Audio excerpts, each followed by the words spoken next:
HMTV health plus తరపున మీకు ప్రత్యేక నమస్సుమాంజలి. థాంక్స్ అండి. సో ముందుగా మీ బాల్యం గురించి తెలుసుకోవాలనుకుంటున్నాం. నేను పుట్టింది కృష్ణా జిల్లా మచిలీపట్నం అనే ఊరు. అంటే ఇప్పుడు బందర్ అనేవాళ్ళు మా చిన్నప్పుడు. బందర్లో ఒక చెడిబివారి అగ్రహారం అని ఆ ఊర్లో ఆ పేట ఉండేది. జిల్లా కోర్ట్ రోడ్ అంటారు. అక్కడ పుట్టానండి. మా ఫాదర్ అప్పుడు మా నాన్నగారు అక్కడ ఆ బందర్ కోర్టులో అడ్వకేట్గా ప్రాక్టీస్ చేసేవారు. పుట్టింది మచిలీపట్నం. తర్వాత ఏంటంటే మేము అవనిగడ్డ మైగ్రేట్ అయిపోయాం మా సొంత ఊరికి. అందుకని పెరిగిందంతా అవనిగడ్డలోనే. అవనిగడ్డలో 61 నుంచి అవనిగడ్డలోనే పెరిగాను. నేను చిన్నప్పుడు కేజీ క్లాస్ అప్పుడు అదేం చదువుకోలేదు. అంటే ఇంటి దగ్గర ఒక మాస్టర్ వచ్చి ట్యూషన్ చెప్పేవాళ్ళు. సరాసరి నేను 6వ క్లాస్లో జాయిన్ చేశాను. ఒక పరీక్ష ఉండేది. అంటే ఇప్పుడు 6th క్లాస్ అంటున్నాను కదా, దాంట్లో పరీక్ష స్కూల్కి వెళ్ళింది 6వ క్లాస్లో పరీక్ష రాసి ఆ పరీక్షలో పాస్ అయిన వాళ్ళని తీసుకునేవాళ్ళు. ఇప్పుడు మెట్రికులేషన్ అని ఉండేది కదా, అప్పుడు అలాగే 1 నుంచి 5 వరకు ఎక్కడైనా చదువుకున్నా 6వ క్లాస్కి ఒక ఎంట్రన్స్ ఎగ్జామినేషన్ ఉండేది, పరీక్ష లాంటి. ఆ పరీక్షలో పాస్ అయిన వాళ్ళని 6వ క్లాస్లో చేర్చేవారు. సో అట్లా డైరెక్ట్గా నేను స్కూల్ ఎంట్రీనే 6వ క్లాస్. చదువుకుంది జిల్లా పరిషత్ హై స్కూల్ అని మా ఊరు అవనిగడ్డలోనే ఉండేది. అంటే అప్పుడు అవి కొన్ని రేకుల షెడ్లు ఉండేవి, కొన్ని తాటాకుల షెడ్లు ఉండేవి. దాంట్లోనే చదువుకున్నాం. ఇప్పుడు ప్రజెంట్లీ బెంచ్లు ఉండేవి, తర్వాత ఫ్యాన్లు కానీ ఇలాంటివి ఉండేవి కదా. సో రేకుల షెడ్లు ఉండేవి, కొన్ని ఎక్కువ కూడా పాకలుగా కూడా ఉండేవి అన్నమాట. సో దాంట్లోనే చదువుకున్నాను నేను అప్ టు 10వ తరగతి వరకు. 10వ తరగతి నుంచి ఇంటర్మీడియట్ సంవత్సరం నేషనల్ కాలేజ్ మచిలీపట్నం, ఆంధ్ర జాతీయ కళాశాల అని మచిలీపట్నంలో ఉంది. అది భోగరాజు పట్టాభి సీతారామయ్య గారు ఇండిపెండెన్స్ టైంలో ఈ ఫ్రీడమ్ ఫైటర్స్ అందరికీ చదువులు మానేసి వచ్చి ఈ ఫ్రీడమ్ ఫైటర్ స్ట్రగుల్లో జాయిన్ అయ్యారు కొంతమంది యువత. వాళ్ళందరి కోసం ఏం చేశారంటే చదువు మానేశారని ఒక కాలేజీ పెట్టారు, ఆంధ్ర జాతీయ కళాశాల అని. దాంట్లో నేషనల్ కాలేజ్ అని. ఇప్పుడు ప్రజెంట్గా అది మూతపడే స్థితిలో ఉందని చెప్పారు నాకు. అంటే ఆ కాలేజీలోనే చదువుకున్నాను ఇంటర్మీడియట్ తర్వాత ఈ ఎంబీబీఎస్ అనేది నా గుంటూరు మెడికల్ కాలేజీలో సీట్ వచ్చింది. అప్పుడు ఆంధ్ర యాజిటేషన్ ఉధృతంగా జరుగుతున్న టైంలో 73లో జాయిన్ అయ్యాను. 73 నుంచి 79 వరకు ఎంబీబీఎస్ గుంటూరు వైద్య కళాశాల జరిగింది. 80లో నాకు చండీగఢ్ పీజీఐలో సీట్ రావడంతో కొంతకాలం అక్కడ చేశాను. తర్వాత మళ్ళీ ఇక్కడ ఎంట్రన్స్ మాకేంటంటే కోర్టులు వెళ్ళటం వలన మీకు తెలిసిందే ఉంది, కోర్టుకు వెళ్తే 6 నెలల నుంచి 8 నెలల వరకు నెలల్లో వచ్చింది. అప్పుడు చాలా సంతోషం అన్నమాట. నెలల్లో తీర్పు వచ్చింది కాబట్టి మళ్ళీ ఇక్కడ మాకు సీట్లు వచ్చినాయి. సో అందుకని నేను మళ్ళీ తిరిగి గుంటూరు వైద్య కళాశాలకు వచ్చాను. 83లో నాకు ఎంఎస్ జనరల్ సర్జరీ అయిపోయింది. 83లో అయిన తర్వాత వెంటనే మేమందరికీ ఉద్యోగాలు ఇచ్చారు. అంతకుముందు సర్వీస్ కమిషన్ పాస్ అవటం వల్ల ఈ ఉద్యోగాలు ఇవ్వడానికి ఏంటంటే చాలామంది అప్పుడు ఇరాన్, ఇరాక్, ఈ లిబియా అనేది ఒక ఎక్కువ మంది వెళ్ళేవాళ్ళు. ఎందుకంటే మనకి ఇక్కడ మా జీతం 1000 రూపాయలు ఉండేది, అసిస్టెంట్ సర్జన్ జీతం. అక్కడ 30,000 ఇచ్చేవాడు.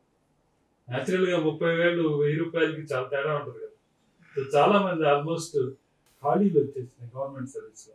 మేము ఎంఎస్ పాస్ కాగానే మాకు ఉద్యోగాలు వచ్చినాయి. అంటే సర్వీస్ కమిషన్ పాస్ అయిన వాళ్ళు. సో సర్వీస్ కమిషన్ నేను ఎంఎస్ చదువుతుండగానే పాస్ అయిపోతే అక్కడ జాయిన్ అయిపోయి ఆంధ్ర మెడికల్ కాలేజ్ విశాఖపట్నంలో జాయిన్ అయ్యాను 83లో. 84లో ఉస్మానియా మెడికల్ కాలేజ్ హైదరాబాద్కి వచ్చాను. 84 నుంచి 86 వరకు ఇక్కడ పనిచేశాను. ఉస్మానియాలో పనిచేసి తర్వాత అప్పుడే MCA surgical oncology Adyar cancer ఇన్స్టిట్యూట్లో ఇండియాలో మొట్టమొదటిసారి మొదలుపెట్టారు. అంత ముందు వరకు ఎంసీహెచ్ అనే కోర్స్ లేదు, ఊరికి ట్రైనింగ్ ఇవ్వటం వరకే.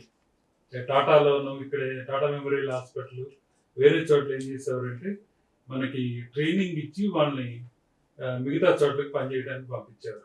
అట్లా కాకుండా ఒక స్ట్రక్చర్డ్ కోర్స్, అంటే ఇప్పుడు ఎంఎస్ జనరల్ సర్జరీ లాగా ఎంసీహెచ్ లాగా ఇప్పుడు మొదలుపెట్టింది doctor Krishnamurthy, doctor Shanta madam, ఇద్దరు క్యాన్సర్ ఇన్స్టిట్యూట్ అడయార్లో మొదలుపెట్టారు. 1986లో సీట్ వచ్చిందండి.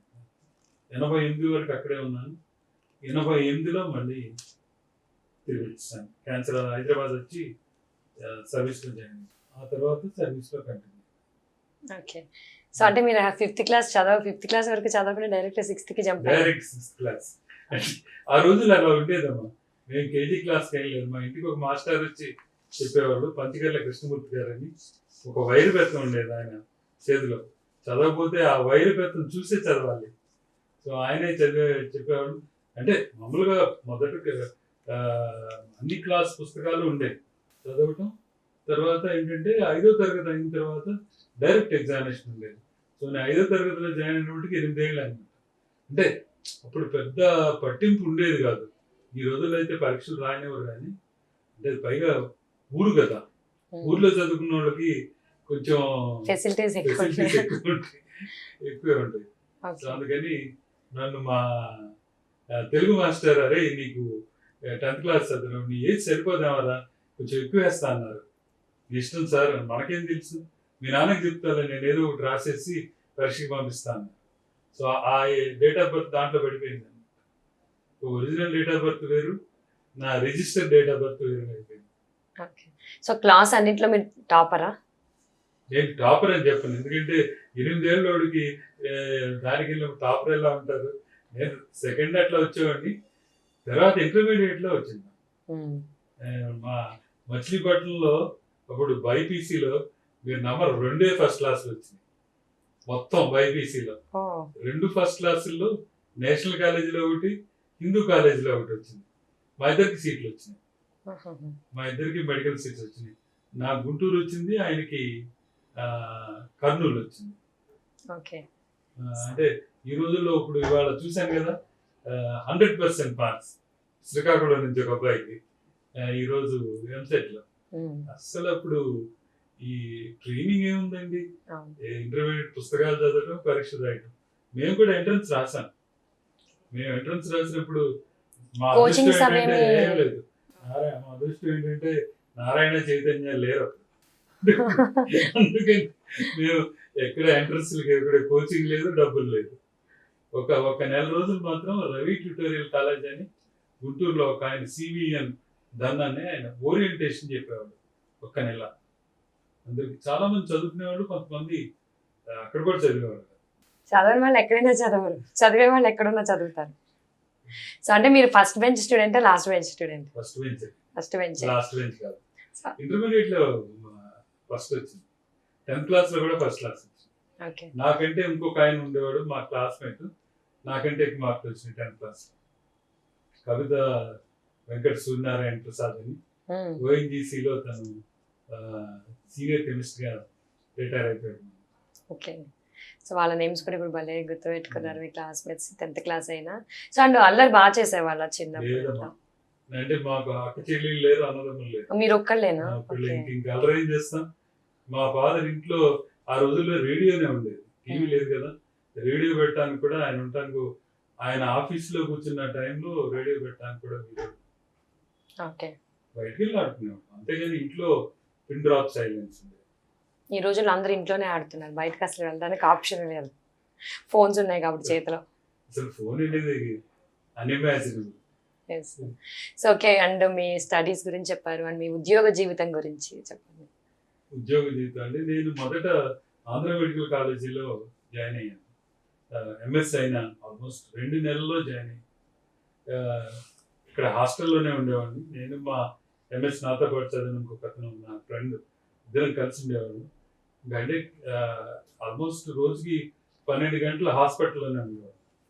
పొద్దున సర్జరీ అయిపోయిన తర్వాత సాయంకాలం రౌండ్స్ అయ్యి వేసుకుని తర్వాత ఈ స్టూడెంట్స్ క్లాసులు చెప్పేవాడు. నేను ఆంధ్ర మెడికల్ కాలేజ్ నుంచి ఉస్మానియాకి వచ్చినప్పుడు ఎంటైర్ పీజీ హాస్టల్ అంటే మొత్తం స్టూడెంట్స్ అందరూ నా గోదావరి ఎక్స్ప్రెస్ లో ఫేర్వెల్ చెప్పారు. Unimaginable in my life. ప్రపంచంలో ఎక్కడ ఎవరికి ఫేర్వెల్కి రారు, సో డాక్టర్లు అంటేనే రారు. విద్యార్థులకి ఇప్పుడు మీరు చెప్పండి, నారాయణ మీరు ఏ కాలేజీలో చదివారని? నారాయణ చైతన్య కదా, శ్రీ చైతన్య. మీ కెమిస్ట్రీ సార్ పేరు తెలుసా?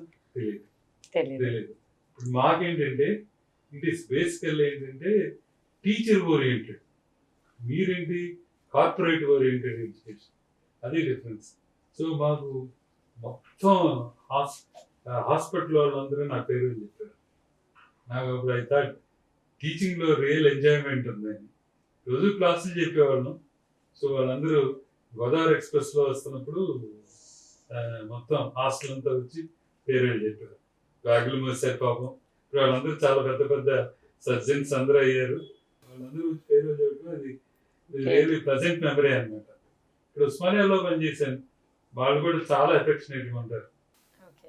సో మీ ఫ్యామిలీ బ్యాక్గ్రౌండ్ గురించి? మా ఫాదర్ అడ్వకేట్ అమ్మా. సో ఆయన మచిలీపట్నంలో ప్రాక్టీస్ చేశారు, అవనగడ్డలోనూ ప్రాక్టీస్ చేశారు.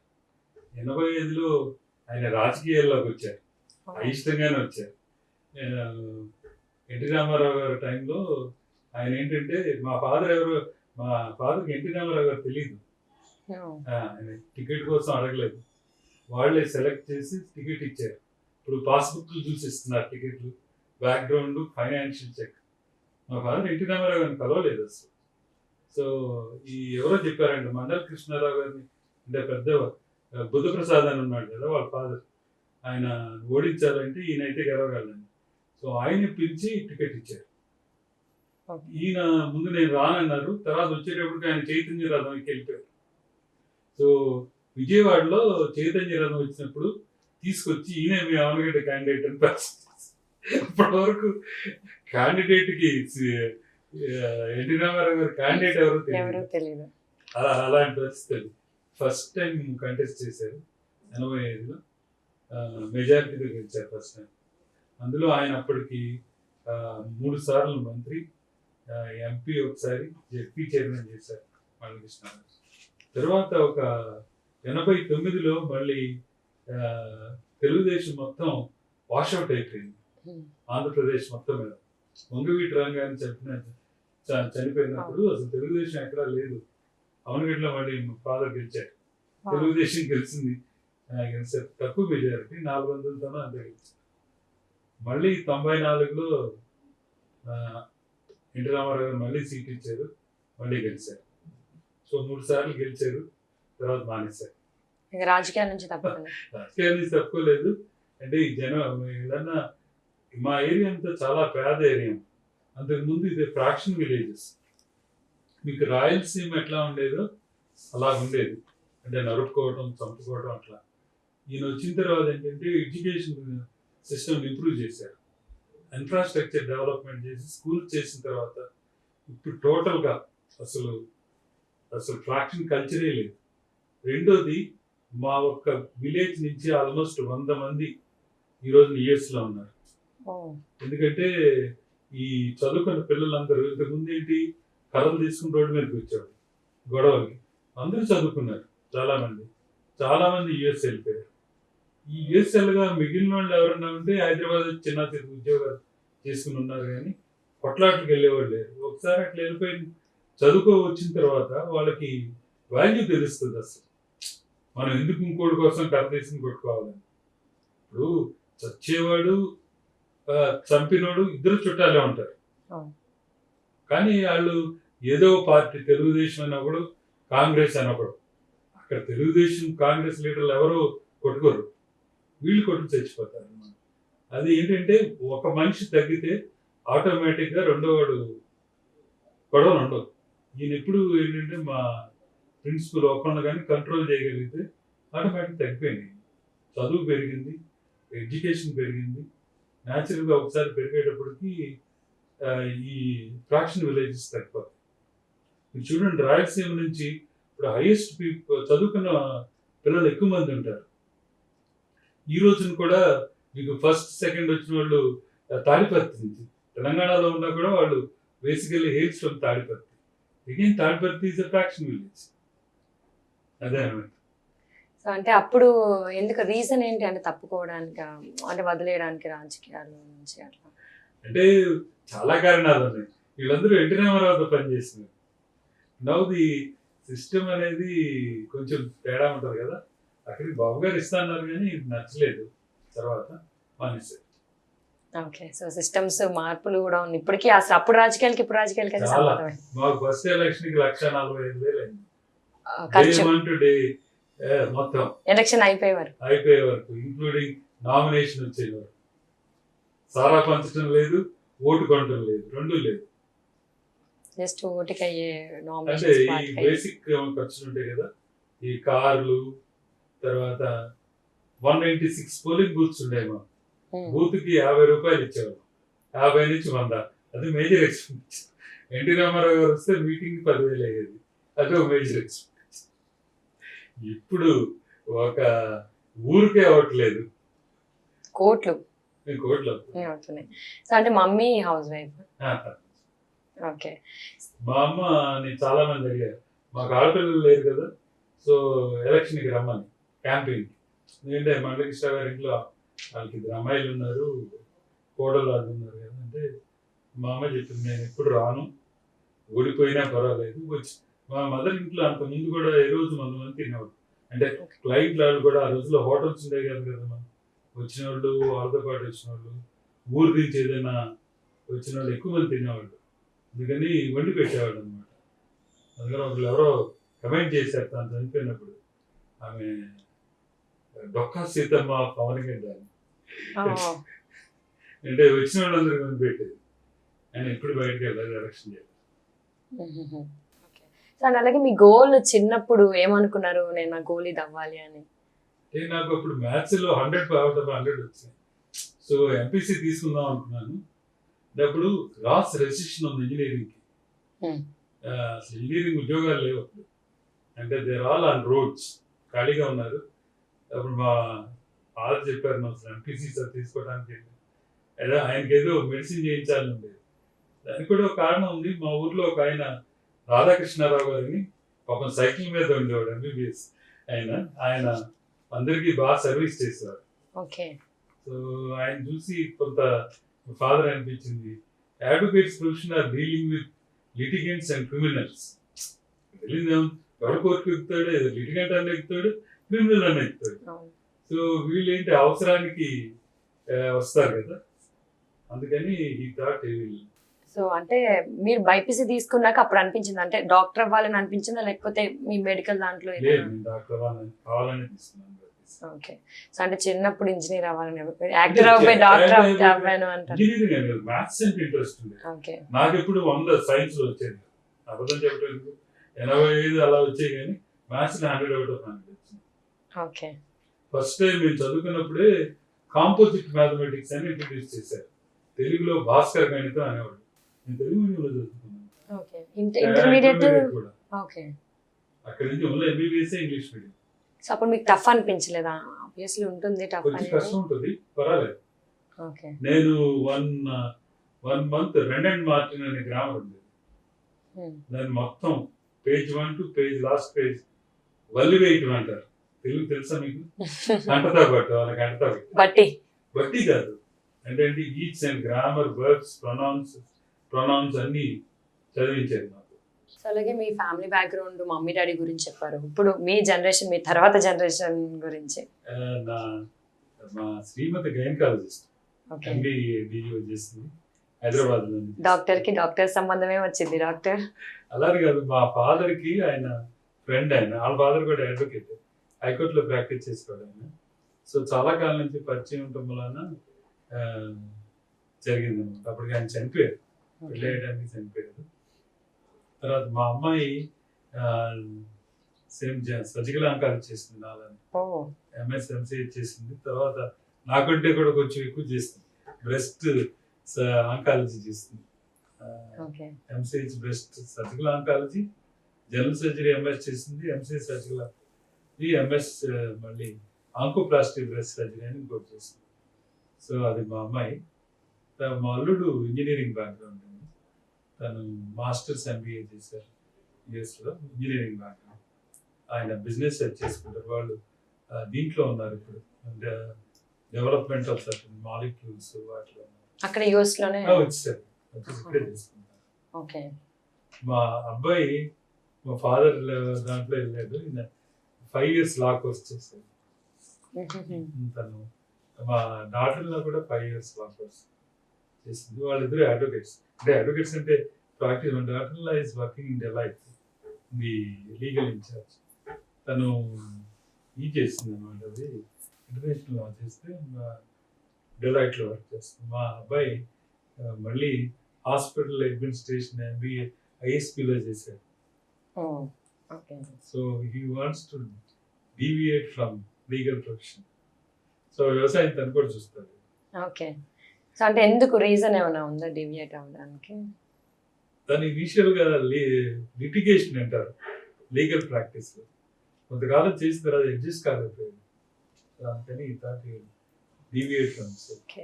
బట్ ఎనీవే తాతగారిది మనవరు తీసుకున్నారు, మీది డాటర్ తీసుకుంది. సో ఏంటంటే అందరూ ఒకటే ఆల్మోస్ట్ మీ వారసత్వాన్ని అంతా కొనసాగిస్తున్నారు. సో ఎందుకంటే ఈ వృత్తిలోకి రావడానికి కారణం అంటే ప్రజలకు సేవ చేయడం, లేకపోతే మరి ఏదైనా కారణాలు ఉన్నాయా? అంటే మా ఇంట్లో మా ఫాదర్ పూర్ మ్యాన్స్ అడ్వకేట్ అనే పేరు ఉండేది. దాన్ని హౌస్ఫుల్ కలెక్షన్ నీళ్ళు అనేవాళ్ళు. అంటే ఖాళీ ఉండేది, డబ్బులు ఉండేవి కాదు. కానీ నేను అలాగా నేను 100 times better than my father. At least మా ఫాదర్ మంత్రి వెళ్ళిపోయిన తర్వాత కారు కొనుక్కోవడానికి డబ్బులు నేనే కొని పెట్టాను. ఎందుకంటే అప్పుడు ఇండిగో కారు ఉండేది, ఇండికా కొత్తగా వచ్చింది. సరే ఇంక లేదు కదా అని ఇండికా కొన్నాను అనమాట. సో అడ్వకేట్ గా వర్క్ చేసినా కూడా ఫుల్ ప్రాక్టీస్. మా ఫాదర్ ఏ రోజు క్షణం ఖాళీ ఉండేది కదా. ఓకే. సో మీ ప్రొఫెషన్ లో తీపి అలాగే చేదు జ్ఞాపకాలకు మాకు తెలియజేయాలి. తీపి జ్ఞాపకం అంటే టీచింగ్ లో అమ్మా, నేను చెప్పాను కదా, స్టూడెంట్స్ తో ఉన్న ఎంజాయ్మెంట్, పేషెంట్స్ తో ఉన్న ఎంజాయ్మెంట్ అది రాదు. ఇప్పుడు వాళ్ళ పొద్దున్న నుంచి నేను 8 వచ్చాను, వరకు ఏదో పని చేస్తాను అంటాం. మీరు అడగచ్చు పిచ్చోళ్ళగా పొద్దున్న నుంచి సాయంకాలం వరకు పని చేస్తారు అంటే there is something call they will also like us. Patients కూడా ఏంటంటే దూరం నుంచి శ్రీకాకుళం నుంచి వస్తాడు, చూసి నీకు బాగానే ఉంది బాబా, బాగానే ఉందమ్మా అని చెప్తే they feel some amount of happiness and confidence అనమాట. అదే పర్వాలేదు మనకి 6 ఏళ్ళు అయింది, ఇంకో 2 ఏళ్ళు ఆగేస్తాం. అంటే ఇదేంటంటే that gives them A some amount of positiveness. So అది ఇంకోటి పేషెంట్స్ అంటే గుర్తుకొచ్చేది ఏంటంటే, నిన్న విశాఖపట్నం నుంచి ఒక ఆయన లెటర్ రాశాడు. ఒక ఫైల్ కొరియర్ వచ్చింది, ఇంకా మన కొరియర్ వచ్చింది, నిన్ననే వచ్చింది. ఆయన పేరు దాస్. 2002లో కోలన్ ఆపరేషన్ కూడా చేశాను. సో తర్వాత బాగానే ఉన్నారు, 2008 వరకు వచ్చారు. ఆ తర్వాత రాలేకపోయాను అని అక్కడ విశాఖపట్నంలో ఆయనకి ఈ బ్రెయిన్ హిమరేజ్ వచ్చిందంట, స్ట్రోక్ వచ్చిందని వైద్యం చేయించుకుంటే ఎవరో ఎక్స్రే చూసి నీకు తేడా ఉందని పాపం ఎక్స్రే పెట్టి కొరియర్ చేశాడు నాకు ఒరిజినల్ రిపోర్ట్స్. సరే నంబర్ వేశాడు, సరే ఫోన్లో మాట్లాడాను. ఆయన అసలు హ్యాపీనెస్ అంటే ఫస్ట్ టైం విన్నాను అనమాట. ఫోన్లో చూడలేం కదండి.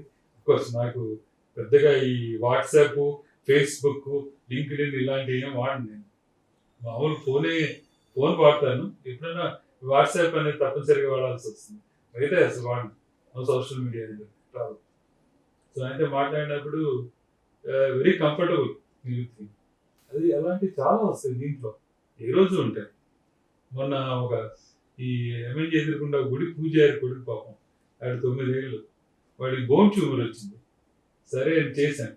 ఒకసారి నేను ఎమ్మెల్యేకి వెళ్ళినప్పుడు ఆ పూజారి గారు పిలిచాడు మమ్మల్ని గుడికి రామని. సరే వెళ్ళినా, వాడు హ్యాపీగా పరిగెత్తుకుంటూ వచ్చాడు. సార్ పరిగెడుతున్నా చూడండి అన్నాను.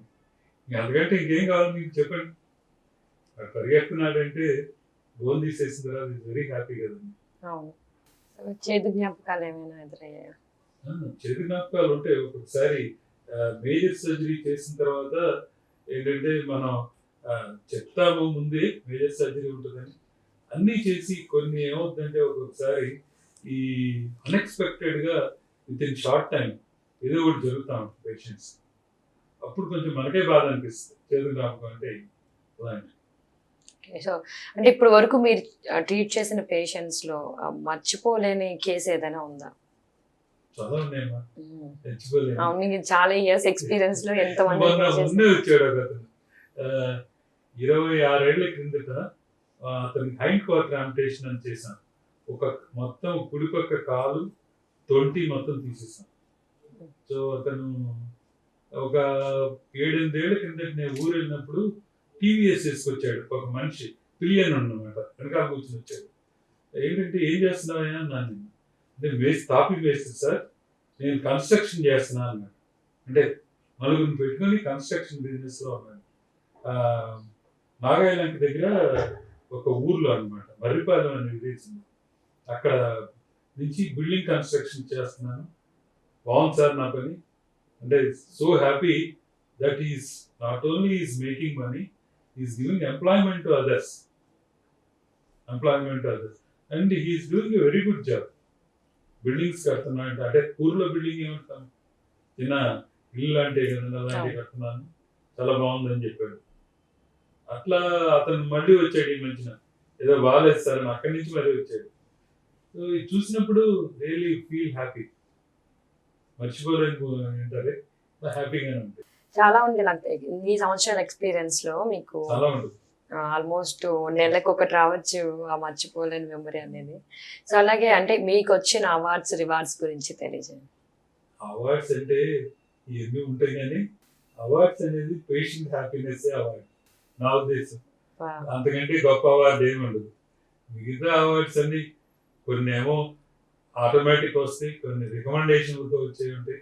నాకు అలా ఎవరిని అప్రోచ్ అవ్వడం ఎప్పుడు ఇష్టం లేదు, ఎవరి దగ్గరికి వెళ్ళలేదు, ఎవరిని అడగలేదు, అడగను కూడా, అదో ప్రిన్సిపల్ అనుకున్నాను. సో చాలా అవార్డ్స్ వస్తాయి కానీ పేషెంట్ హ్యాపీనెస్ మాత్రమే. అల్టిమేట్ గా ఏ పని చేసినా మనం చేసే పనిలో do with contention and intention చేస్తే కానీ రాదు. ఓవరాల్ గా ఫోకస్ పెట్టి చేస్తే కానీ మనం వాళ్ళకి హ్యాపీనెస్. అంటే ఓవరాల్ గా మీకు ఎన్ని ఇయర్స్ ఎక్స్పీరియన్స్ ఉంది అండ్ ఎక్కడెక్కడ వర్క్ చేశారు? నేను చదువుకుంది గుంటూరు, తర్వాత మెడ్రాస్లో చదువుకున్నాను. ఆ తర్వాత నేను పనిచేసిన ఆంధ్ర మెడికల్ కాలేజ్ విశాఖపట్నం, ఉస్మానియా. 84 నుంచి హైదరాబాద్లో ఉస్మానియా, తర్వాత అటేమో ఉస్మానియా నుంచి ఎంఎన్జే క్యాన్సర్ హాస్పిటల్. 2000లో అప్పుడు అంటే అన్నగారే ఒరిజినల్గా మొదలు పెట్టారు. 98-99లో ఆయనకి బసవతారకం ఇన్స్టిట్యూట్ స్టార్ట్ చేద్దామని ఒక ఐడియా ఉండేది ముందు నుంచే. ఆమె చనిపోయిన తర్వాత బసవతారకం గారు దానికి ఐడియా ఉండేది. సో దాంట్లో పిలిచేవాడు నన్ను, అందరూ మీటింగ్స్తో పాటు పిలిచేవాడు, వెళ్ళాము. తర్వాత కోడెల శివప్రసాద్ గారు చైర్మన్ చేశారు. ఆయన ఉద్దేశం ఏంటంటే ఫ్యామిలీ మెంబర్స్ కాకుండా బయట వాళ్ళు, కృష్ణంరాజు గారు అని ఒక ఆయన secretary, Suchitra group of companies ఆయన, కోడెల శివప్రసాద్ గారు చైర్మన్, వాళ్ళందరూ మెంబర్స్ చేశారు. తర్వాత వాళ్ళ ఈ కాకతీయ సిమెంట్స్ వెంకటేశ్వర్ గారు, వీళ్ళందరూ మెంబర్స్ చేసి డెవలప్ చేయమని చెప్పారన్నమాట. అది కొంత లేట్ అయిపోయింది స్టార్ట్ అవ్వడం. 2000లో మళ్ళీ ఆయన పిలిచి మళ్ళీ మొదలు పెడతా ఉన్నారు మీటింగ్ స్టార్ట్ చేసి. ఆ 2000లో స్టార్ట్ అయింది. అప్పుడు పిఎం గారు వాజ్పేయి గారి చేత ఇనాగరేషన్ చేయించారు, బాబు గారు చేయించారు. సో అప్పటి నుంచి బసవతారకం రివ్యూ నుంచి ఉన్నాను. గవర్నమెంట్ నన్ను డెప్యుటేషన్ పంపించింది స్టేట్ గవర్నమెంట్. 2002లో మళ్ళీ నేను వెనక్కి వచ్చేసాను, గవర్నమెంట్ సర్వీస్కి వచ్చేసాను. 2002లో గవర్నమెంట్ సర్వీస్ వచ్చి 2004లో వాలంటీర్ రిటైర్మెంట్ తీసుకున్నాను సర్వీస్. నాకు అప్పుడు జీతం 17,500 వచ్చింది గవర్నమెంట్ ఉద్యోగం. 2004లో 17,500 కొంచెం కష్టమేమో అనుకున్నాను. ఆల్రెడీ అప్పటికి 21 సంవత్సరం 22 సంవత్సరాలు అయిపోయింది సర్వీస్. ఆ తర్వాతనే ప్రైవేట్ ప్రాక్టీస్ వచ్చింది. సో ఇప్పుడైతే మీరు రెనోవా సౌమ్య హాస్పిటల్ స్థాపించారు. 2004లోనే ఇది మొదలు పెట్టాను. 2004లో సౌమ్య అని మొదలు పెట్టాను. సో దీంట్లో ఏంటంటే అప్పుడు ప్యూర్ గా ఈ నాన్ వైట్ కార్డ్ హోల్డర్స్ ఉంటారు. White there are 2 categories. బాగా డబ్బులు ఉన్న వాళ్ళు, బాగా వైట్ కార్డ్. మధ్యలో ఎక్కడ పోతారు? మధ్యలో ఉన్న వాళ్ళు చాలా మంది ఉంటారు. ఈ బాగా డబ్బులు ఉన్న వాళ్ళు ఎక్కడైనా చేయించుకుంటారు. ఇక్కడేంటి అమెరికాలో వెళ్ళి చేయించుకునే వాళ్ళు ఉంటారు. ఎక్కువ ఉంటే అమెరికాలో వెళ్తారు, కొంచెం తక్కువ ఉంటే వేరే చోటుకి వెళ్ళి చేయించుకుంటారు. ఏమి లేని వాడికి వైట్ కార్డు. అదే మన దేశ దౌర్భాగ్యం ఏంటంటే మధ్యలో ఎవడో పట్టించుకో. ఒక పక్కనేమో 15,000, 20,000, 25,000 జీతం వచ్చిన వాళ్ళు ఎక్కువ మంది ఉంటారు. వాళ్ళకి ఏ కార్డు ఉండదు. అవును. పనిచేసే చోటేమో ఇన్సూరెన్స్ కార్డు ఉండదు, వేరే కార్డు ఉండదు. అందుకని ఆ ఉద్దేశంతోనే వాళ్ళే కేటర్ చేద్దామని స్టార్ట్ చేశాను. అంటే బిగినింగ్ లో వాళ్ళకని కాదు, వచ్చినవాడు ఎవడైనా వస్తే వాళ్ళు ఇనీషియల్ గా ఆరోగ్యశ్రీ తీసుకున్నాం. ఓకే. పెట్టినప్పుడు వచ్చి వాళ్ళే ఇచ్చారు మా అందరికి. కొన్ని రోజుల తర్వాత it became very difficult scenario Aarogyasri అనేది. అందుకని తర్వాత నెమ్మదిగా విత్డ్రా అయిపోయాను. ఈ రెనోవా స్వామి అనేది ఒక 1.5 years కింద నేను అప్పుడు pure surgical oncology, medical oncology run చేసేవాడిని. సో వీళ్ళు జాయిన్ అయ్యారు అనమాట. ఫ్రంట్ కింద బిల్డింగ్ లీజ్ అవుట్ చేస్తాను. వాళ్ళు రేడియేషన్ మెడికల్ ఆంకాలజీ పెట్టుకున్నారు. నేను సర్జికల్ వర్క్ నేనే చేసేవాడిని. ఓకే. సో 2004 నుంచి ఇప్పటి వరకు ఆల్మోస్ట్ 2002 బిగినింగ్స్ చేసింది. 21 సంవత్సరాలు అయిపోయింది ఈ ఏప్రిల్. ఓ ఏప్రిల్కి. ఓకే. వీళ్ళు 2021లో వచ్చారు. దాంతో క్లబ్ చేసుకుని medical oncology, radiation oncology club చేసుకుని సర్జికల్ వర్క్ నేను చేసుకుంటాను. ఓకే. సో అంటే మీరు సౌమ్య హాస్పిటల్ స్టార్ట్ చేసి రోగులకు విలువైన సేవలు అందిస్తున్నారు. అయితే మీ భవిష్యత్తు లక్ష్యం ఏంటి అసలు? పని చేసినంతకాలం పని చేయాలి. పని చేయకపోతే ఏం చేస్తారు? వ్యవసాయం చేసుకుందాం అనుకుంటాను. వా. ఏదో మా పొలం, మేము బేసికల్ గా వ్యవసాయం ప్రాంతం నుంచి వచ్చిన వాళ్ళు, ఏకైతే ఫ్యామిలీ నుంచి వచ్చినాం. మాకు ముందు నుంచి పొలాలు అయ్యిండే. అంటే మా ఫాదర్ లెఫ్టిస్టిక్ న్యూస్ లో ఉండేవాడు బిగినింగ్ నుంచి. స్టూడెంట్ ఫెడరేషన్ లో కూడా పనిచేశాను. అంటే చదువుకునేటప్పుడు, తర్వాత లేదులేండి. మాకు పొలాలు అయ్యింది. సో కొన్ని పొలిటికల్ గా ఉన్న పొలాలు అమ్మేశారు. మా ఫాదర్ సరిపోవు కదండి, కొన్ని ఉన్నాయి, ఇంకా ఉన్నాయి కొంచెం. సో అది వ్యవసాయం ఇప్పటికీ చేస్తున్నాం. ఊర్లోనే వ్యవసాయం ఉంది. మీరు డైరెక్ట్ అటాక్ అవుదాం అనుకుంటారు? ఈ పని లేనప్పుడు చేసినంత కాలం పని చేయాలి. కాలు తెలుగులో సామెత ఉంటుంది, రెక్కాడితే కానీ డొక్కాడదని. సామెత అంటే చేయి పని చేసినంత కాలం పని చేయాలి, పని చేయకపోతే దగ్గరుండి మీరు ఇంకొక కొంతమంది డాక్టర్స్ చేత చేయించాలి. అదొక పద్ధతి. నేను ఇప్పటికి నేనే చేస్తాను చాలా. ఏంటంటే నా ఉద్దేశం ఏంటంటే, ఈ సర్జికల్ ఏ ప్రొఫెషన్ అయినా, ఇప్పుడు మీరున్నారు యాంకర్ గా రోజు పని చేయకపోతే కొన్ని రోజులు మానేసి ఇంకోటి చేసి పని చేస్తే తర్వాత ఏమవుతుంది? సడన్ గా చేయాలంటే మీకు కాదు. అలాగే సర్జన్ కూడా ఏదో ఒకటి చేస్తా ఉండాలి. చేస్తా ఉంటే కానీ మీకు ఓపిక అయిన తర్వాత కూడా మీరు ఇప్పుడు ఇక్కడ ఇలాగే కొనసాగాలి. ఎందుకంటే టాప్ మోస్ట్ డాక్టర్ మీరు, మరి పేషెంట్స్ అందరు ఏమైపోవాలి? సో చాలా నైస్. అంటే భవిష్యత్తు లక్ష్యం అయితే డాక్టర్ గా ఒకటంటే అగ్రికల్చర్ కూడా the great thing. I have experimented lot of things. 1 kg jam వేసాను. హై డెన్సిటీ అంటే మామూలుగా ఎకరానికి మీకు ఐడియా ఉండదు, 40 నుంచి 50 మామిడి మొక్కలు వేస్తారు. నేను 200 మొక్కలు వేసాను. తర్వాత అలాగే జామ కూడా 1000 ప్లాంట్స్ వేసాను. హై జామ అందరూ 200 అట్లా వేస్తారు. హై డెన్సిటీ వేసి చేతులు కాల్చుకున్నాం, అది వేరే విషయం. ఎక్స్పెరిమెంట్స్ అయితే చేస్తున్నాను. అగ్రికల్చర్ మీద కూడా మంచి నాలెడ్జ్ ఉంది మీకు అయితే. చదువుకున్నారు కానీ ఫాదర్ అడ్వకేట్, నేను మెడికల్ చదువుకున్నాను. ఎంత ఆ ఫ్యామిలీ నుంచి వచ్చినా కొన్ని సంవత్సరాల తర్వాత మనం ఉన్న వర్క్ కి ఇక్కడ మనం ఎడిక్ట్ అవ్వి అది మనం మర్చిపోతాం. ఆ మూలాలన్నీ మర్చిపోయే పరిస్థితి వస్తూ ఉంటుంది. కానీ మీరు అలా కాదు. అది కూడా ఇప్పుడు మీరు ఇంకా జామ అవన్నీ వేసానని చెప్తున్నారు. సో అగ్రికల్చర్ ఏమైనా డౌట్ వచ్చినా మిమ్మల్ని అడగచ్చు అనమాట. తప్పనిసరిగా ఏం చేయకూడదో చెప్తాను, చేయాలో చెప్తాను. సో మీకు ఎక్స్పీరియన్స్ అలా వచ్చింది, ఏం చేయకూడదు వచ్చింది. Okay, nice. అంటే ఏం చేయకూడదు తెలిస్తే ఏం చేయాలో తెలుస్తుంది ఆబ్వియస్లీ. సో ఇప్పుడు ఇంకా కంటిన్యూ అవుతున్నారా ఫార్మ్స్ అన్ని వేస్తా? ఇప్పుడు నవ్వు కొబ్బరి తోట వేసాను, మామిడి తోటలో ఇన్కమ్ లేదు, అది కన్వర్ట్ చేసి కొబ్బరి తోటలు వేసాను. సో అది కూడా చూద్దాం. ఓకే. సో ఇయర్ మామిడికి పంట వచ్చేస్తుందా? ఈ సంవత్సరం ఏమైందంటే మా ఏరియాలో 16,000 ఎకరాలు మామిడి తోటలు ఉన్నాయి. 16,000 అంటే ఆ ఏరియా అంతా ఐలాండ్ అంటారు. అంటే కృష్ణ 2గా డివైడ్ అవుతుంది. ఒక పక్కన బే ఆఫ్ బెంగాల్ ఉంటుంది, బంగాళాఖాతం. ఈ 2 డివిజన్స్ మధ్యలో ఉండేది ఐలాండ్ అంటారు. దిల్సీమ అంటారు, మీకు తెలుసు. మాది దిల్సీమ. ఆ దిల్సీమలో ఏంటంటే కొన్ని లంక పొలాలు ఉంటాయి, కొన్ని మాగాయన పొలాలు ఉంటాయి. లంక పొలాలకి కెనాల్స్ రావు. మన తెలంగాణ లాగా ఇంత ముందు లాగానే మనకి కెనాల్స్ వర్షాధార పడట్లేదు. ఇప్పుడు తర్వాత ఏం చేస్తారని మా ఫాదర్ టైంలో అప్లిఫ్ట్ ఇరిగేషన్ అని పెట్టారు, కాళేశ్వరం పెట్టారే, అది 1990లో లిఫ్ట్ ఒకటి పెట్టి ఈ తోటలాటికి వాటర్ అరేంజ్ చేశారు. సో కొంతవరకు మాకు వాటర్ వస్తుంది ఇప్పుడు. అప్పటి నుంచి 1990 ఆల్మోస్ట్ 1990 నుంచి కూడా వాటర్ వస్తుంది లిఫ్ట్ ఇరిగేషన్. సో దాంతో బాగానే వస్తుంది కొంత. ఓకే. సో అలాగే క్యాన్సర్ పేషెంట్స్ ఎక్కువగా ఒక డాక్టర్ని సంప్రదించాలంటే చాలా మంది మీ పేరుని సజెస్ట్ చేస్తారు. సో మీతో అంటే పేషెంట్స్ కి మీతో ఉన్న అనుబంధం గురించి అంటే ఏంటంటే విమం వాటర్ అని చెప్తాను. ఏదైనా సరే వాళ్ళకి తెలియాలి. ఇప్పుడు మనకి తెలియాలి కదా.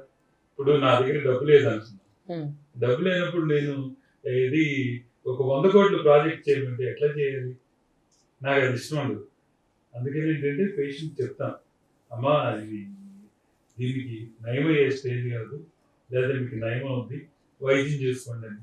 అంటే ఏంటంటే అసలు మనం డైరెక్ట్గా కుటుంబానికి మన రోగికి చెప్తాం చాలా మంచిది. చాలా వరకు మన సిస్టంలో ఏంటంటే చెప్పనివ్వరు, పేషెంట్కి చెప్పనివ్వరు ఇది జబ్బు ఉందని.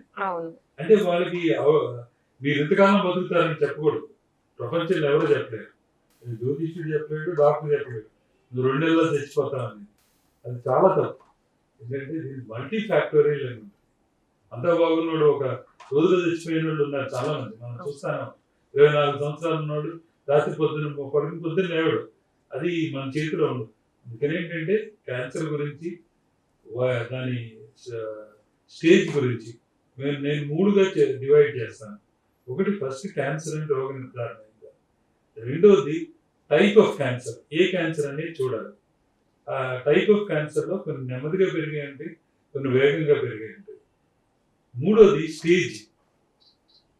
ఈ 3 కనుక తెలిస్తే మనకి చాలా వరకు వాళ్ళు బాగా గైడ్ చేయొచ్చు. సో అందుకే ఎక్కువ మంది వస్తుంటారు. ఒక్కొక్కసారి అనిపిస్తుంది ఈ వీళ్ళకి చెప్పి మనం కొంతమంది ఏమో అరే కొత్త మందులు వచ్చినాయి అని. ఇప్పుడు కొత్త మందులు వస్తాయి. ఇప్పుడు దాంట్లో ఏంటంటే నెలకి ₹1,00,000 2 లక్షలు ఉండే మా మెడిసిన్స్ ఉన్నాయి. 3 వారాలకి 2 లక్షలు. అలా ఎంతకాలం తీసుకోవాలి? అది సంవత్సరం, ఆ తర్వాత 2 సంవత్సరాలు, 3 సంవత్సరాలు. ఎంతమంది ఎఫర్ట్ చేసుకోగలరు చెప్పండి. 3 వారాలకి 2 లక్షలు చెప్పిన మనలో ఎంతమంది నేను ఎఫర్ట్ చేసుకోవాలి అంటే మీకు సంవత్సరం అయ్యేటప్పటికి ఎంత మనీ అవుతుంది? సో అప్పుడు దీని మూలాన ఎంత బతుకుతాము? సో 2 సంవత్సరాలు మనం 2 లక్షలు ఖర్చు పెట్టించే ఒక 10 సంవత్సరాలు 15 సంవత్సరాలు బతికితే వర్త్. దాన్ని ఖర్చు పెట్టిన దానికైనా వర్త్ సంపాదించాలి, లేదా కుటుంబం రోడ్డు మీద పడుతుంది. నా ఉద్దేశం అది. దీన్ని ఫైనాన్షియల్ టాక్సిటీ అంటాం. టాక్సిటీలో రకరకాలు, drug induced toxicity, then treatment induced toxicity, radiation toxicity, chemo toxicity, surgical toxicity, financial toxicity. కొన్ని కుటుంబాలు ఏమవుతాయంటే ఈ అన్ని ఆలోచించుకొని దిగిపోయి చివరిలో ఫైనాన్షియల్ దక్కిపోతారు. అంటే సముద్రంలో సగం వెళ్ళిన తర్వాత వెనక్కి రాలేదు, ముందుకు వెళ్ళలేదు. అదే మెయిన్ ప్రాబ్లం. ముందు వాళ్ళకి క్లియర్గా చెప్పి వాళ్ళ ఫైనాన్షియల్ స్టేటస్ కనుక్కోవడం అనేది చాలా ఇంపార్టెంట్. నేను చాలా మంది ఎఫర్ట్ చేసుకోలేని వాళ్ళందరినీ ఎంఎన్జే కానీ నిమ్స్ కానీ పంపిస్తాను ఆరోగ్యశ్రీ ఉంటే. ఇంతకుముందు ఏపీ ఆరోగ్యశ్రీ వాళ్ళకి అన్ని చోట్ల చేశారు. ఆ తర్వాత తెలుగుదేశం లాస్ట్ బాబు గారు తీసేశారు, ఎక్సెప్ట్ బస్సు తారకం లేదు, నిమ్స్ కూడా తీసేశారు. దాంతో ఇదే బస్సు తారకం వెళ్ళాలి, లేకపోతే ఆంధ్రప్రదేశ్కి వెళ్ళిపోవాలి. దాంతో చాలా మంది కష్టం అవుతుంది. అలాగే అసలు క్యాన్సర్ రాకుండా ఎటువంటి క్యాన్సర్ రాకుండా ఉండాలంటే నెంబర్ 1 కొన్ని కారణాల మూలన డెఫినెట్ గా క్యాన్సర్ వస్తాయి. పొగాకు కార్సినోజన్, ప్రపంచంలో మనకు దేవుడు ఇచ్చిన క్యాన్సర్ కారణం అనేది పొగాకు. ఈ పొగాకు స్మోక్ చేయడం, తాగటం, నవలటం, నస్యం పేల్చడం, అంటే పౌడర్ చేసి తినడం. అది కాకుండా కొత్తగా ఈ మధ్య చేతితో పెట్టి రుద్దుకుంటున్నారు బొగ్గలకి, పళ్ళకి. సో పొగాకు ఏ రకంగా వాడినా ఇది క్యాన్సర్ కారణం. ఇది నాట్ ఓన్లీ వాళ్ళకి కాదు, పక్కన ఉన్న వాళ్ళకి కూడా. ఇండైరెక్ట్ ప్యాసివ్ స్మోకింగ్, వీళ్ళకి కూడా పాపం. నేను చాలా మంది భార్యల్ని, వాళ్ళ పిల్లల్ని, కూతుర్ని తక్కువ ఏజ్లో చూస్తాం. అడిగితే ఏంటంటే మా తాత మమ్మల్ని ఒళ్ళో కూర్చోబెట్టి చుట్టకాల్చేవాడండి, లేకపోతే మా మేనమామ కాల్చేవాడండి. నేను అడుగుతాను, ఇంట్లో కాలుస్తారా ఇంట్లో కాలుస్తాడు, మా నాన్న అయితే ఇంట్లో కాలుస్తాడు అంటారు. ఏంటంటే చిన్నప్పుడు సంవత్సరం నుంచి కూడా ఈ పిల్లలకి ఇంట్లో స్మోకింగ్ ఎక్స్పోజ్ కావడంతో 16 ఏళ్ళకి క్యాన్సర్ వస్తుంది. వీటితో పాటు వీళ్ళు కూడా ఎఫెక్ట్ అవుతుంది. అవును, మరి చిన్న వయసులో ఎక్స్పోజర్ అయితే వాళ్ళకి ఎక్కువ టైం ఉంటుంది, అది అదొకటి మెయిన్ కారణం. ఆల్కహాల్ అనేది దీన్ని పొటెన్షియేట్ చేస్తుంది, స్మోకింగ్. ఇంకొకటి మేజర్ కారణం ఏంటంటే బరువు పెరగటం. నెలసరి ఆగిపోయిన మహిళలు కానీ ఇన్ జనరల్ ఎవరైనా సరే బరువు పెరగటం అనేది మేజర్ కారణం క్యాన్సర్. ఈ బరువు పెరగటం వలన కొన్ని హార్మోన్ తేడాలు వస్తాయి ఫీమేల్స్లో. అలాగే పురుషుల్లో కూడా ఏంటంటే ఈ బరువు పెరగటం వలన ఈసోఫేజియల్ క్యాన్సర్ అని, OG junction cancer, pancreatic cancer, colon cancer ఇలాంటి వచ్చే అవకాశాలు ఉంటాయి. మన తినే తిండి మీకు తెలియదే ఉంది. ఇప్పుడు తినే తిండిలో ఉన్నాయి అన్ని కంటామినెంట్స్. మాంసం ఎక్కువ తింటాం, జంక్ ఫుడ్, ఫ్యాట్స్, ఇవన్నీ తినడం వలన విరోచనపై క్యాన్సర్ వచ్చాడు. సో ఇవన్నీ మనం కొన్ని ఏమో మనకు తెలియకుండా వచ్చాయి, స్మోకింగ్ అది తెలిసి వచ్చాయి. కొన్ని తెలియకుండా జన్యుపరంగా వచ్చాయి, 5 నుంచి 10% ఉంటాయి. అంటే ఏంటంటే మనం వంశపారంపర్యంగా అంటాం కదా, అవి ఎక్కువ ఉండవు. ఊరికే దాన్ని క్యాన్సర్ వచ్చిందని ఫోకస్ చేస్తారు. చాలా మంది మమ్మల్ని వచ్చి అడుగుతారు, ఈ పెళ్లి కూతురు తల్లికి క్యాన్సర్ ఉందంట, మేము అమ్మాయి చేసుకోవచ్చాను. అలా అడిగే చాలా మంది ఉంటారు.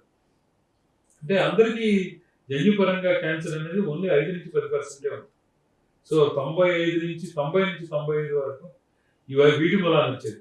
దీన్ని స్వయంకృతాపరాధం కానీ వీటి నుంచి అంటాం. సో ఇంకోటి ఏంటంటే మనం ఈ 3 కాక ఎలా రాకుండా చూసుకోవాలి. స్మోకింగ్ మానేయటం, the pollutions, atmospheric pollution, food pollution, ఈ డైస్ వాడుతున్నారు. ఇప్పుడు మనం మీరు తెప్పించుకోండి, chicken 65, ginger chicken, chilli chicken ఎక్కడి నుంచి వస్తారు? ఎక్కడ మీకు మన ఇంట్లో చేసుకుంటే రాదు, ఇంట్లో చేసుకుంటే వస్తారు, రాదు కదండి. సో ఇవన్నీ కారణం. నోటి క్యాన్సర్ తీసుకున్న 5 చెప్తాం మేము. 1 స్మోకింగ్, 2 స్పిరిట్ అంటే ఆల్కహాల్, 3 స్పైసీస్ అంటే మనం వేసుకునే మీరు చెప్పాను ఇవన్నీ. 4వది ఈ షార్ప్ టీ, పళ్ళు షార్ప్గా ఉంటే నాలుగు మనం కట్ అవుతా ఉంటుంది, అప్పుడప్పుడు బుగ్గలు కట్ అవుతా ఉంటాయి, అది షార్ప్ టీ. 5th ససెప్టబిలిటీ, కొంతమందికి వచ్చే ప్రోన్నెస్ ఉంటుంది, అందుకని ఇవి కూడా వచ్చే అవకాశం. అంటే మనకి ఏదైనా మన ఒంట్లో ఏదైనా ఒక చిన్న ప్రాబ్లం ఉందంటే అది ఫస్ట్ ఫుడ్ దగ్గరికి ఎవరు వెళ్ళినా కానీ ఫుడ్డే చూస్తున్నారు. తర్వాత నేను చెప్పిన అలవాటు, ఫస్ట్ అలవాటు, తర్వాత ఫుడ్. మరి రాకుండా చేయాలంటే ఏం చేయాలి? మితాహారం, తినే తిండిలో కంట్రోల్ చేసుకోవాలి. 2వది మనం రెగ్యులర్గా ఎక్సర్సైజ్ చేయాలి. నాకు చాలా మంది చెప్తారు, అబ్బా ఇంట్లో పొద్దున చాలా పని ఉంటుందండి, వంట పని, ఇంటి పని, నడుములు పడిపోతున్నాయి. అది మీకోసం కాదు, పక్కన వాళ్ళ కోసం చేస్తున్నారు. మీకోసం చేయాలంటే నడవాలి, ఏదో ఒకటి యోగా చేయండి, మూవ్మెంట్ చేయండి. అది మన కోసం మనం చేస్తున్నది. వంట గింట పక్కన వాళ్ళకి కానీ మీకోసం కాదు కదా. చాలా మంది లేడీస్ అంటే థింకింగ్ ఎలా ఆలోచిస్తున్నారంటే, అరే నేను ఇంత పని చేస్తున్నా కదా, ఇల్లు ఊడుస్తున్నాను, అవన్నీ సరిపోతాయి ఎక్సర్సైజ్ కి అని ఫీల్ అవుతున్నారు. సరిపోతుంది ఇంకా. ఓకే, అంటే సెపరేట్ గా నడవడం అవన్నీ కూడా చేయాలి. చేస్తే చాలా వరకు మన కంట్రోల్. మితాహారం, రెగ్యులర్ ఎక్సర్సైజ్ ఇవి చేయటం వలన క్యాన్సర్ కంట్రోల్ అయ్యడానికి, రాకుండా ఉండటానికి అవకాశం. అది కాకుండా 5 నుంచి 10% వరకు జన్యుపరంగా అలాంటివి ఇప్పుడు కొత్తగా వివిధ రకాల పరీక్షలతో కనుక్కునే అవకాశాలు ఉంటాయి. ముందుగానే రాకుండా కనుక్కునే అవకాశాలు అంటే ఏంటంటే BRCA టెస్టింగ్. ఇంతకు ముందు అది 50-60 వేలు ఉండేది, ఇప్పుడు 9-10 వేలలోనే దొరుకుతుంది. కానీ చాలా వరకు ఎఫర్ట్ చేసుకోగలుగుతున్నారు. చేస్తే ఏంటంటే ఉదాహరణకి అమ్మకి రొమ్ము క్యాన్సర్ ఉందనుకోండి, BRCA టెస్ట్ చేస్తే మనకి ఈ పాజిటివ్ ఉంటుంది. డాక్టర్కి వీళ్ళకి ఏం చెప్తామంటే, ఫస్ట్ స్టేజ్ త్వరగా ఉండాలమ్మా, 35-40 ఇయర్స్ కల్లా మీరు మొత్తం ఓవరీస్ ట్యూబ్స్ తీసేస్తుంటే చాలా వరకు తగ్గే అవకాశాలు ఉంటాయి. ఇప్పుడు యాంజలీనా జోలీని చూపెడుతున్నారు కదా, అన్ని అంత మరీ అవసరం ఉండదు మనకి. ఇప్పుడు మితాహారం తీసుకుంటే చాలా వరకు బెటర్ ఉంటుంది. ఓకే, అండ్ వింటున్నాము మేము వ్యాక్సినేషన్ ఏదో వేసుకుంటారు. ప్రపంచంలో మనకి వచ్చిన 2 వ్యాక్సిన్లు ఉన్నాయి. ఒకటి cervical cancer vaccination, HPV vaccination అంటారు. ఇది స్త్రీల్లో వచ్చే మన చిన్నప్పుడు ఇప్పుడు నేను మొదలు పెట్టినప్పుడు కామనెస్ట్ క్యాన్సర్ సర్వైకల్ క్యాన్సర్, స్త్రీల్లో గర్భకోశ ముఖద్వార క్యాన్సర్ అని మీకు చాలా వరకు ప్రోగ్రామ్ వచ్చింది. ఈ గర్భకోశ ముఖద్వార క్యాన్సర్ రావడానికి కారణం హెచ్పివి ఇన్ఫెక్షన్. ఈ వ్యాక్సినేషన్ చేసినప్పుడు చాలా వరకు ఈ హెచ్పివి వ్యాక్సినేషన్ తో కంట్రోల్ అయిపోయింది. వెస్ట్ లో దీని వల్లనే కంట్రోల్ అవుతుంది వ్యాక్సినేషన్. ఇది ఎప్పుడు చేయించాలంటే ఈ అమ్మాయిలు రిజిస్టర్ అయిన తర్వాత 3 సార్లు చేయించుకోవాలి. డే 1 6 వీక్స్ తర్వాత 6 months చేయించుకోవాలి. 3 సార్లు చేయింటే అది. రెండోది hepatitis B vaccination. Hepatitis B vaccination చేయడం వలన లివర్ క్యాన్సర్ రాకుండా ఉంటుంది. చాలా వరకు హెపటైటిస్ బి రావటం, లివర్ క్యాన్సర్ ఒక కారణం ఏంటంటే హెపటైటిస్ బి, హెపటైటిస్ సి. ఇవి రాకుండా ఉంటే లివర్ క్యాన్సర్ కూడా తగ్గే అవకాశం. ఈ రెండు రిమైనింగ్ అని ఇప్పుడు ట్రయల్స్ లో ఉన్నాయి. మిగతా క్యాన్సర్ వ్యాక్సిన్ ఈ 2 వరకు ప్రూవ్డ్ క్యాన్సర్ ప్రివెంటింగ్ వ్యాక్సిన్. ఇప్పుడు మీరు చెప్పిన వ్యాక్సినేషన్ కి ఏదైనా ఏజ్ లిమిట్ అలాంటిది ఉంటుంది? హెపటైటిస్ బి ఎప్పుడైనా చేయించుకోవచ్చు, కానీ ఏంటంటే ఇలా హై రిస్క్ ఉంటారు. మేము high risk health professionals, middle fix అవుతుంది కదా, అందుకని మాకు ముందే ఎంబీబీఎస్ లోనే చేయిస్తారు.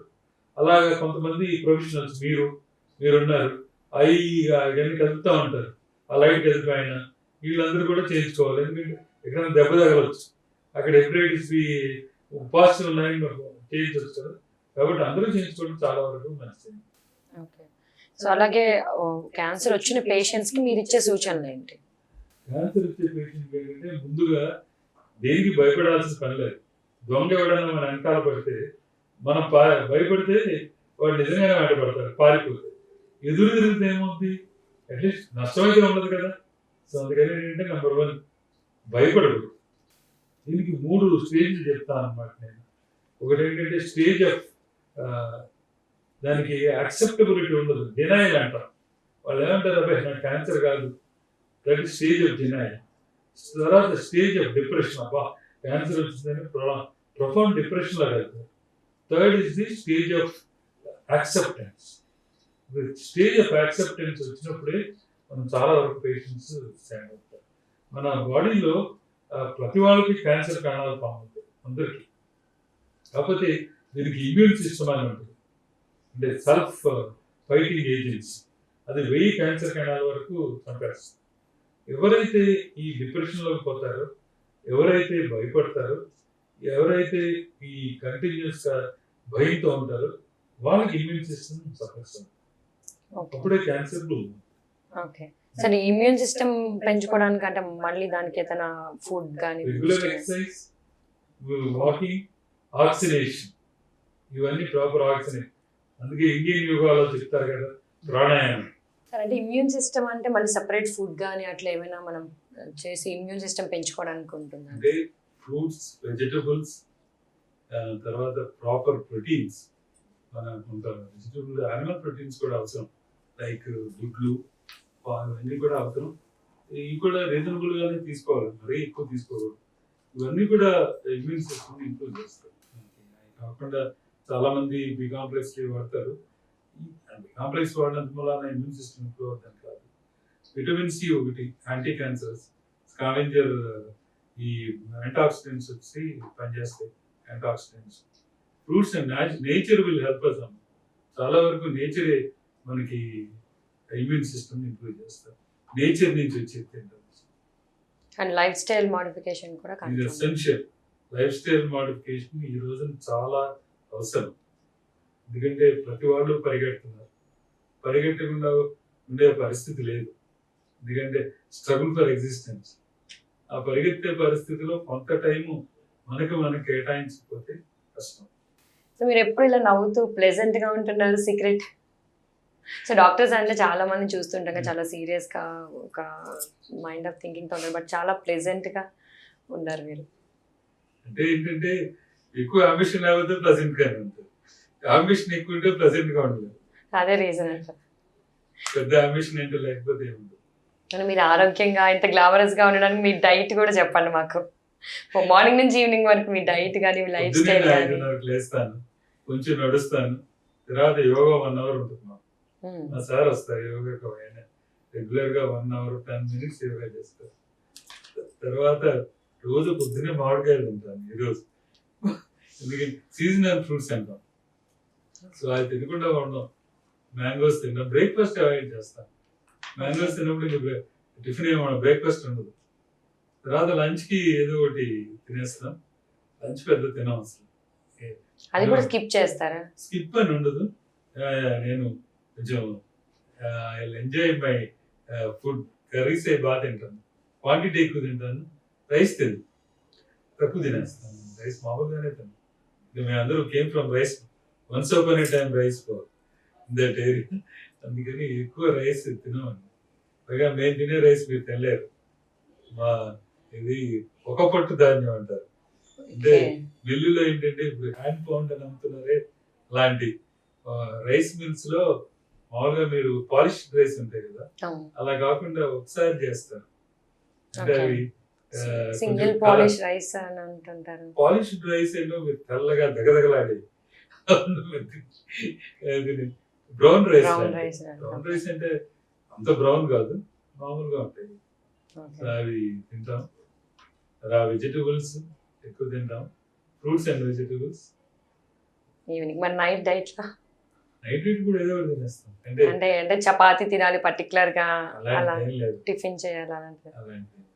ఓకే, రైస్ గానీ ఏదైనా. అంటే నేను ఒక మా మెడికల్ ప్రొఫెషన్లో నేను ఒకటి చెప్తాను. Your income should not be more than your expenditure. If your income is more, expenditure is less, you will become more and more fat and obese. అంతే కదా. ఇన్కమ్ పెరిగి ఎక్స్పెండిచర్ తగ్గిపోతే ఎక్కడికి పోతుంది? తిన్న ఫుడ్ మాలోనే ఉండిపోతుంది. ఎక్స్పెండిచర్ ఉంటే అదేమి కాదు కదా. అది తేడా రండి. సో మీరు ఫాలో అవుతారు. నేను ఎక్కువ ఇన్కమ్ ఉండదు, అందుకని ఎక్స్పెండిచర్ కూడా ఎక్కువగా చేస్తాను. ఓకే, అంటే భవిష్యత్తులో దాచుకుని అన్ని పెట్టుకుంటే అని మనం లావ్ అయిపోతామని అంటున్నారా డబ్బులు దాచుకున్నా? Okay, nice concept. మిమ్మల్ని చూసి మేము నిజంగా నేర్చుకోవచ్చు, చాలా ఇన్స్పిరేషన్ అవ్వచ్చు, నేర్చుకోవచ్చు. అండ్ మీరు అప్పటి నుంచి చూస్తున్నారు, లైక్ మీరు చదువుకున్నప్పుడు మీరు ఒక 84లోనూ అప్పుడే జాయిన్ అయ్యాను అంటున్నారు కదా. అంటే అప్పుడున్న వైద్య సదుపాయాలకి ఇప్పుడున్న వైద్య సదుపాయాలకి లేదు.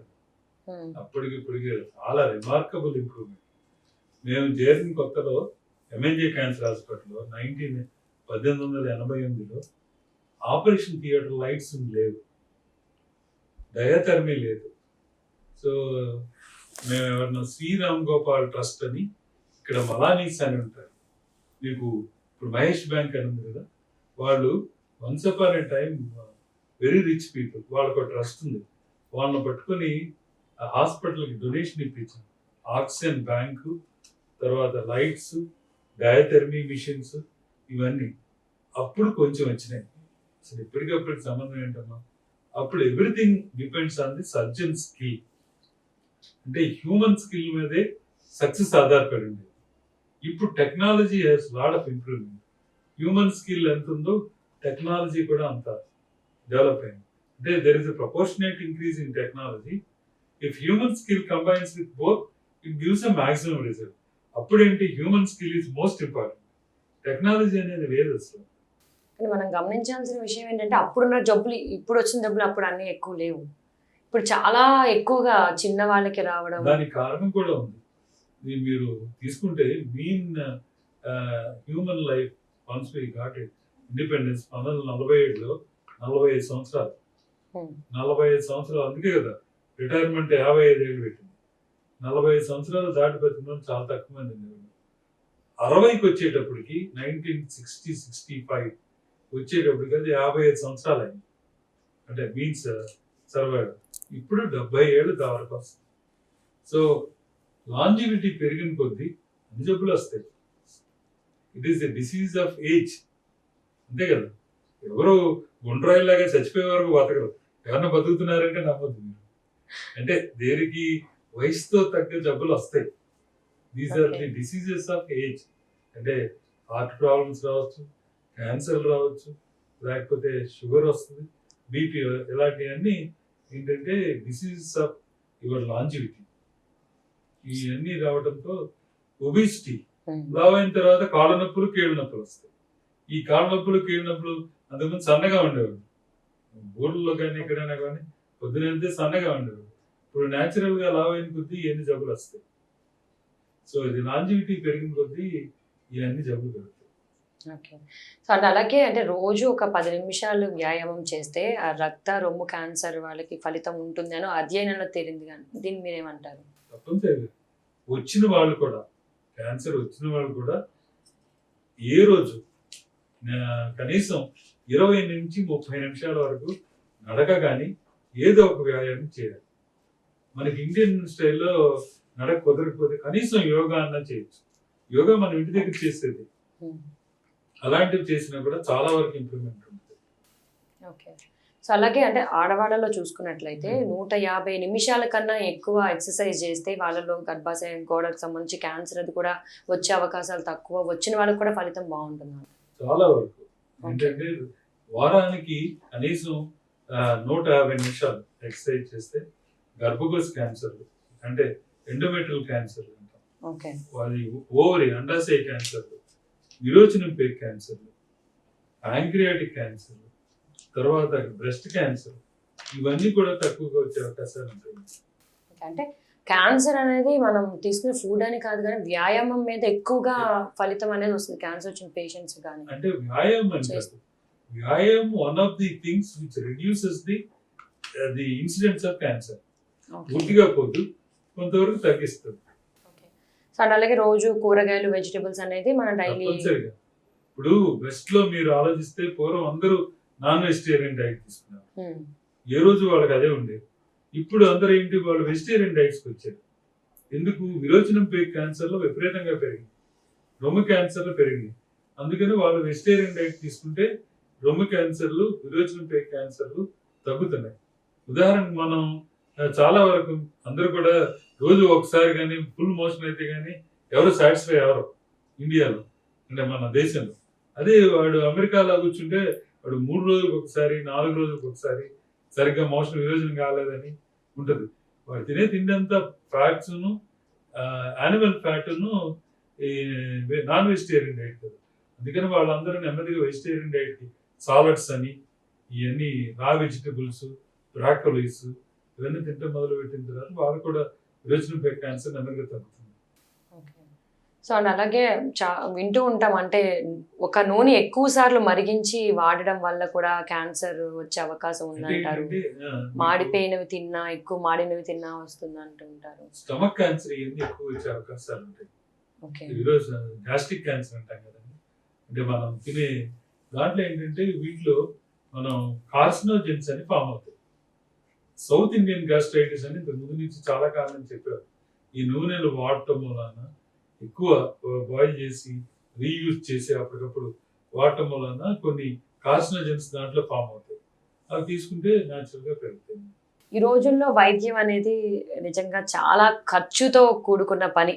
ముఖ్యంగా క్యాన్సర్ బాధితులు ఒక ట్రీట్మెంట్ చేయించుకోవాలంటే చాలా లక్షల్లో ఉంటుంది అని చాలా భయపడుతూ ఉంటారు.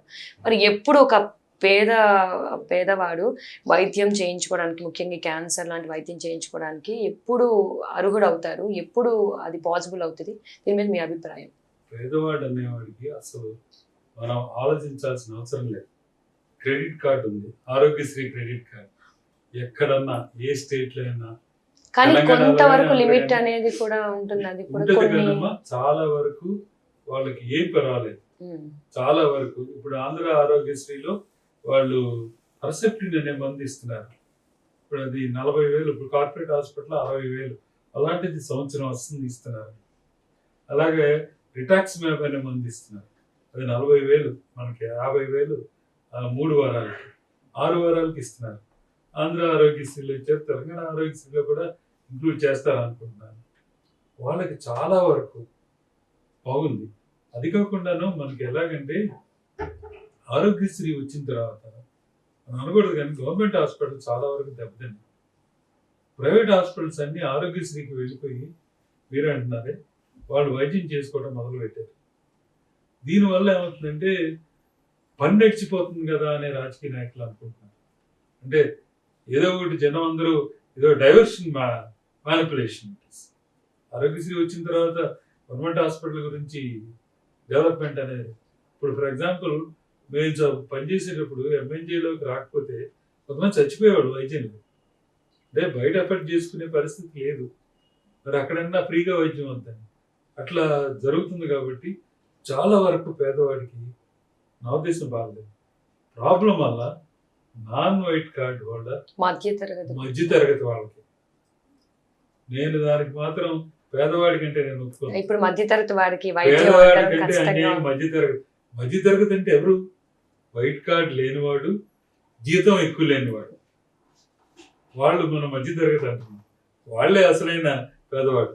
వాళ్ళే ఇబ్బంది ఇప్పుడు వైద్యం చేయించుకోవడానికి ఇబ్బంది పడేది వాళ్ళే. వాళ్ళ ఏంటంటే గవర్నమెంట్ హాస్పిటల్కి వెళ్ళి ఉండటానికి కష్టం. రెండవది బయట వైద్యం అనేది ఖర్చు అవుతుంది. మీరు కోవిడ్ వచ్చిన తర్వాత ఈ మాస్కులు, ఈ ఎక్విప్మెంట్స్ అన్ని విపరీతంగా పెంచేశారు దళారీలు, ఈ సప్లయర్స్. దానికి ప్రభుత్వం కంట్రోల్ చేయట్లేదు.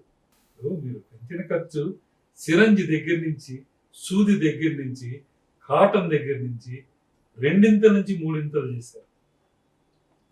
మాస్క్ ఎంత ముందు రూపాయికి వచ్చేది 5 రూపాయలు చేశారు. ఇప్పుడు పాడేశారు మాస్క్. ఇట్లాంటి పెంచడంతో కోవిడ్ వచ్చిన తర్వాత ఆల్మోస్ట్ హాస్పిటల్స్ కూడా పెంచాల్సి వచ్చింది. మేము ఈ స్టేప్లర్స్ అని వాడతాం. అంతకుముందు అది 3,500 ఉండేది, 7,500 చేశారు. అదేంటే ఎందుకు చేశారంటే కోవిడ్ తర్వాత పెంచారు. కోవిడ్ తర్వాత కోవిడ్కి దీనికి సంబంధం ఏంటి? అదే ఏ రేట్స్ చూసినా కోవిడ్ తర్వాత పెరిగింది. ఇప్పుడు ఇంతకుముందు మధ్య తరగతి వాడికి ఎయిర్ ఫ్లైట్ అన్నారు. విజయవాడ వెళ్ళండి 5,500 ఇప్పుడు. ఒకప్పుడు 1,500 వెళ్ళాం మేము, 2,500 వెళ్ళాం. ట్రైన్ కంటే ఈక్వలెంట్గా ఉండేది. ఇప్పుడు 5,500, 600 వెళ్ళడం తగ్గించాం. ఎందుకంటే దానికంటే కార్లో వెళ్ళడమే ఎకనామిక్, వెళ్ళి రావటం. సో ఇది ఏంటంటే దోపిడీ విధానం. ఈ దోపిడీ విధానం అనేది ఒక్క వైద్యం అనే కాదు, ప్రతి సెక్టర్లో జరుగుతున్నది. అన్ని సెక్టర్లోనే జరుగుతుంది. సప్లయర్ దగ్గర నుంచి, ఈ మందులు అమ్మే వాళ్ళ దగ్గర నుంచి అనేది ఇది పార్ట్ ఆఫ్ ది సిస్టమ్. నేను తప్పు పట్టను. కరప్షన్ అనేది it is included from human being. Vote అమ్ముకునే వాడికి అడిగే హక్కు ఎక్కడ ఉంటుంది? నిజాయితీ అనేది ఎక్కడ ఉంటుందమ్మా? మీరు ఓటు అమ్ముకున్నప్పుడు మీరు నిజాయితీగా మాట్లాడే హక్కు ఎక్కడ ఉంటుంది? అక్కడే కోల్పోయాం ప్రాథమికంగా మనం కోల్పోయాం. ఇక్కడంటే నిజాయితీ అనేది ఓటుతోనే కోల్పోయాం. ఇక అన్ని అవినీతి. ఏ గవర్నమెంట్ ఆఫీసుకి వెళ్ళినా కూడా మన డబ్బులు ఉంది, పని జరగట్లేదు. అది ప్రైవేట్ సెక్టర్ కూడా వచ్చేస్తుంది. That's main thing. ఓకే, అంటే ఏ సిస్టమ్ ఏదైనా మార్పులు తీసుకొస్తే సిస్టమ్ ని తప్పనిసరిగా మార్చాలి. మధ్య తరగతి కోసం ప్రభుత్వాలు ఆలోచించకపోతే ఇది చాలా దెబ్బ. నేను చాలా మంది అప్పులు పాలైపోతున్నారు మధ్యతరగతి వాళ్ళు. మీరన్న పేదవాళ్ళకి ఏం ప్రాబ్లం ఉండట్లేదు, ఎందుకంటే వాళ్ళకి ఆరోగ్యశ్రీ ఉంటుంది, ఎక్కడికన్నా వెళ్తున్నాడు. మధ్యతరగతి వాళ్ళ సంగతి ఏంటనేది ఆలోచించాలి. వాళ్ళు ఏంటంటే ఓట్లు వేయరు కదా అని చాలా వరకు పట్టించుకోవట్లేదు. కానీ ఆ ఆలోచన రాకపోతే మాత్రం చాలా ప్రమాదం. ఎక్కువ ఎఫెక్ట్ అయ్యేది ఈ రోజుల్లో మధ్యతరగతి అంటే లోయర్ మిడిల్ క్లాస్ వాళ్ళే ఎక్కువ. మిడిల్ క్లాస్ వీళ్ళు ఎక్కువగా బాధపడుతున్నారు వైద్యానికి. నేను చూసింది అదే ఎక్కువ.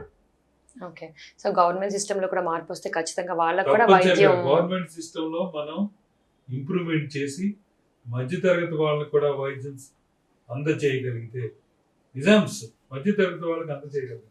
ఎందుకు వెళ్ళట్లేదు నిజామ్స్కి? మన వారం రోజులు పడుతుంది టెస్ట్ కావడానికి. ఒక క్యూ లైన్లో టికెట్కి వెళ్ళాలి, ఇంకో క్యూ లైన్లో బ్లడ్కి వెళ్ళాలి, మళ్ళీ క్యూ లైన్లో వెళ్ళేటప్పటికి రిపోర్ట్కి వెళ్ళాలి. అంత హైటెక్ మనం వాడుతున్నామే, ఆన్లైన్ రిపోర్ట్ పంపలేరా? ఒక computer operator can send all the reports అని ఆన్లైన్. ప్రతిదానికి ఆలోచిస్తే ఒక మార్గం ఉంటుంది. కానీ ఇవన్నీ ప్రయారిటీస్ కాదు.